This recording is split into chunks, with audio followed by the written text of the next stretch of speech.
আব্দুল হাসান, জন্ম যৌথরোগ বিশেষজ্ঞ। আজকে আপনাদের কাছে আমি খুব সাধারণ একটা বিষয় নিয়ে কথা বলতে চাচ্ছি। কোরিজ বলি, যে শরীরের ভাঁজে যে চুলকানিটা হয়, বিশেষ করে কানের গোড়ায় এটা বেশি হয়, যেটা অনেকে জকিজ বলে।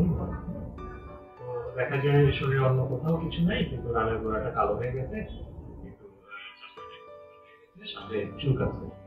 অনেকেই পকেটে হাত দিয়ে প্রচন্ড চুলকানি থাকে, এটা অস্বস্তিকর ব্যাপার হয়ে দাঁড়ায় মানুষের সাথে।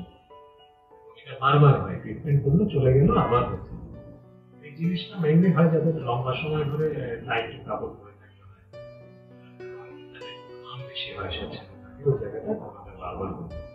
এই জন্য সাধারণত ওষুধপত্রের পাশাপাশি আমরা একটু সাধারণ নিয়মাবলী বলি যে আপনি যে আন্ডারগার্মেন্টস ইউজ করবেন, এটা প্রতিদিন ধুয়ে ফেলতে হবে, এটা বারবার রিপিট করা যাবে না, পরের দিন করা যাবে না, এবং ধোয়ার পরে রোদে একটু শুকিয়ে দিতে হবে। এবং স্বাভাবিকভাবে ঘেমে গেলে ওই জায়গাটা একটু ওয়াশ করে নিতে ভালো। এর বাইরে হচ্ছে ওষুধপত্র আছে, আপনি চাইলে একটু যে ৭-৮ যে সাবান বা শ্যাম্পু আছে এগুলো ব্যবস্থা ব্যবহার করতে পারেন।